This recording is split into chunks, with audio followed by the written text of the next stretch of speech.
소통은 디테일로 하는 것이다. 의사소통은 인간관계의 생명선입니다. 두 친구 사이의 말없는 눈빛이든 동료에게 보내는 꼼꼼하게 작성된 이메일이든 개인 생활을 형성하는 진심 어린 대화이든 의사소통은 항상 존재하며 우리가 누구인지 세상과 상호작용하는 방식을 형성합니다. 의사소통의 미묘한 차이를 진정으로 이해하려면 의사소통이 나타나는 수많은 방식, 세부 사항을 간과할 때 발생하는 문제, 보다 효과적으로 의사소통하는 능력을 향상시키는 기술을 탐구해야 합니다. 첫째, 의사소통의 본질입니다. 커뮤니케이션의 핵심은 정보, 아이디어, 감정의 교환입니다. 이는 언어를 초월하여 신체 언어, 목소리 톤, 얼굴 표정, 심지어 침묵과 같은 비언어적 단서를 포괄합니다. 고개를 끄덕이거나 미소를 짓거나 누군가가 대답하기 전에 잠시 멈추는 방식은 모두 말만큼 효과적으로 의미를 전달할 수 있습니다. 실제로 연구에 따르면 의사소통의 최대 93%가 비언어적이며 이는 우리가 실제 단어 자체보다 말하는 방식에서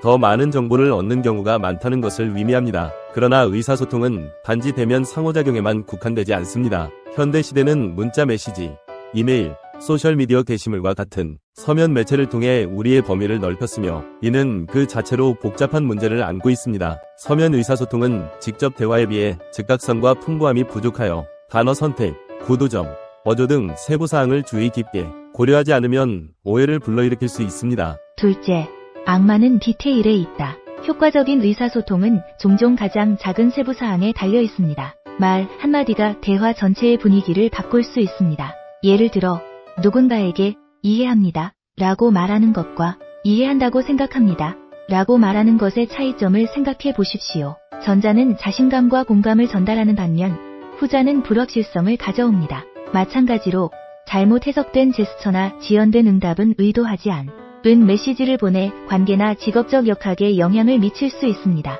직장에서는 의사소통의 세부사항에 대한 관심이 프로젝트를 성사시키거나 망칠 수 있습니다. 각 구성원이 서로 다른 측면을 처리하면서 중요한 프로젝트를 진행하는 팀을 상상해 보세요. 의사소통이 명확하지 않으면 한 팀원이 작업을 오해하여 전체 프로젝트에 영향을 미치는 지연이나 오류가 발생할 수 있습니다. 일상적인 상호작용에서도 이메일의 어조를 잘못 읽거나 회의 업데이트를 놓치는 것과 같은 간단한 일로도 불필요한 긴장감을 조성할 수 있습니다. 관계에서는 세부사항이 더욱 중요해집니다. 잘못된 의사소통은 갈등의 주요 원인 중 하나이며 특히 정서적인 뉘앙스가 표현되거나 이해되지 않을 때 더욱 그렇습니다. 종종 부부는 말의 내용 때문이 아니라 말하는 방식이나 상대방이 해석하는 방식 때문에 논쟁을 벌입니다. 억양, 단어 선택, 신체 언어 등 미묘한 단서에 주의를 기울이면 이러한 오해를 예방할 수 있습니다. 셋째, 기술이 커뮤니케이션에 미치는 영향입니다.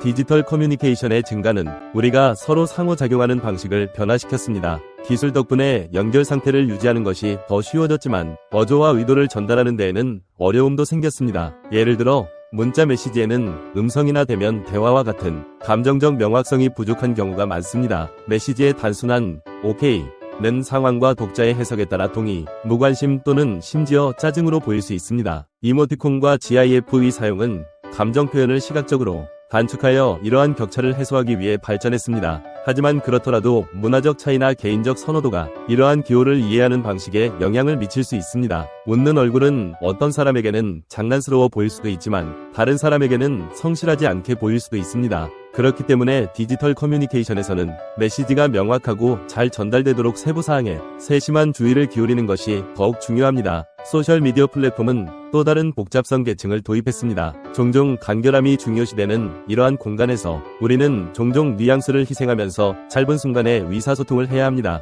트위터나 인스타그램 캡션과 같은 플랫폼에 제한된 문자 수로 인해 우리는 생각을 간결하고 작은 조각으로 정리해야 합니다. 이러한 간결함은 때때로 중요한 세부사항을 생략하여 복잡한 아이디어를 잘못 해석하거나 지나치게 단순화할 수 있습니다. 넷째, 듣기로 의사소통의 조용한 측면입니다. 의사소통에 대해 생각할 때 우리는 자신을 얼마나 잘 표현하는지에 집중하는 경우가 많습니다. 그러나 그보다 더 중요하지는 않더라도 똑같이 중요한 것은 듣는 기술입니다. 효과적인 경청은 수동적이지 않습니다. 말하는 내용과 말하지 않는 내용의 세부 사항에 대한 적극적인 참여와 주의가 필요합니다. 경청에는 단순히 말하는 단어를 듣는 것 이상이 포함됩니다. 이를 위해서는 말투, 신체 언어, 단어 뒤에 숨은 감정에 조율해야 합니다. 종종 사람들은 대화에 완전히 참여하지 않으면 놓칠 수 있는 미묘한 단서를 통해 자신의 진정한 감정을 전달합니다. 예를 들어 동료가 나는 괜찮아 라고 말하지만 구부정한 자세나 시선을 돌리는 것은 그들이 압도당했다는 것을 나타낼 수 있습니다. 이러한 세부 사항을 파악하면 공감과 이해를 바탕으로 대응하고 관계를 강화할 수 있습니다. 많은 경우 사람들이 자신의 말을 듣지 못하거나 오해를 받고 있다고 느끼기 때문에 갈등이 발생합니다. 적극적으로 경청하면 이러한 감정을 완화하여 사람들이 존중받고 가치 있다고 느끼는 공간을 만들 수 있습니다. 명확한 질문을 하고 말한 내용을 바꾸어 표현하고 사려 깊은 답변을 제공하는 것은 모두 우리가 진정으로 주의를 기울이고 있음을 보여주는 방법입니다. 경청의 세부 사항은 대화 결과에 큰 영향을 미칠 수 있으며 특히 감정적으로 부담스럽거나 이해관계가 큰 상황에서는 더욱 그렇습니다. 다섯째, 상세한 의사소통의 기술입니다. 직접 대면, 전화, 디지털 플랫폼 등 모든 매체를 통해 효과적으로 의사소통하려면 세부 사항에 주의를 기울여야 합니다. 의사소통을 강화하기 위한 몇 가지 전략은 다음과 같습니다. 복잡성보다 명확성. 의사소통 시 명확성을 목표로 하세요. 특히 중요한 정보를 전달할 때는 간단하고 직접적인 단어를 선택하세요. 상대방이 이해한다고 확신하지 않는 한 전문 용어나 지나치게 복잡한 언어는 피하십시오. 단순성은 메시지를 단순하게 만드는 것을 의미하지 않습니다. 이는 귀하의 아이디어가 쉽게 이해되도록 보장하는 것을 의미합니다. 여섯째, 적응성입니다. 상황과 청중에 맞게 의사소통 스타일을 조정합니다. 일상적인 채팅에서는 잘 통하는 메시지가 전문적인 환경에서는 적절하지 않을 수도 있습니다. 마찬가지로 사람마다 의사소통 선호도가 다르다는 점을 인식하십시오. 어떤 사람은 심층적인 대화를 선호하는 반면 다른 사람은 간결함을 중요하게 생각합니다. 유연하고 상황에 맞게 스타일을 조정하는 것은 수신자에 대한 존중을 보여주고 메시지가 잘 받아들여지도록 보장합니다. 일곱째, 비언어적 인식입니다. 신체 언어, 눈맞춤, 어조 등 의사소통의 무언적인 측면에 주의를 기울이십시오. 이러한 단서는 종종 말보다 더 많은 것을 전달하며 메시지가 어떻게 수신되고 있는지 측정하는 데 도움이 될 수 있습니다. 대면 상호작용에서 적절한 눈맞춤을 유지하고 이해를 보여주기 위해 고개를 끄덕이고 긍정적인 신체 언어를 반영하면 연결감과 신뢰감을 키울 수 있습니다. 여덟째, 피드백입니다. 메시지가 의도한 대로 이해되었는지 확인하기 위해 피드백을 구합니다. 그게 말이 되나요? 와 같은 질문을 합니다. 또는 어떻게 보시나요? 상대방이 대화에 참여하도록 초대하고 상호 이해가 이루어지도록 합니다. 아홉째, 적극적으로 듣기 연습입니다. 상대방이 말하는 동안 다음 반응을 계획하는 대신 상대방이 말하는 내용에만 전적으로 집중하세요.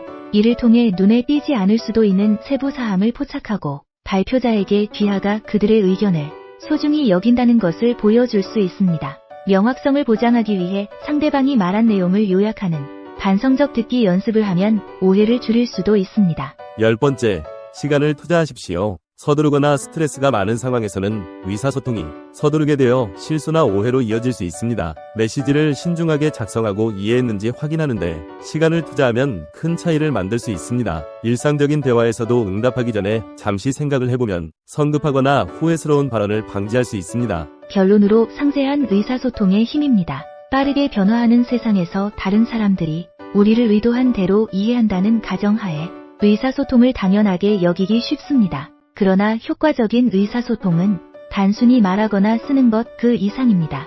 우리가 선택하는 단어, 채택하는 어조, 신체 언어를 통해 보내는 신호, 듣는 방식 등 상호작용의 미세한 지점에 주의를 기울여야 합니다. 세부 사항에 집중함으로써 전문적인 환경, 개인적인 관계, 디지털 플랫폼 등에서 의사소통 기술을 향상시킬 수 있습니다. 상세한 의사소통은 더 깊은 연결을 촉진하고 오해를 방지하며 궁극적으로 우리의 생각, 감정, 의도를 보다 효과적으로 전달할 수 있게 해줍니다. 감사합니다. 지금까지 희망전도사 신종우 교수였습니다.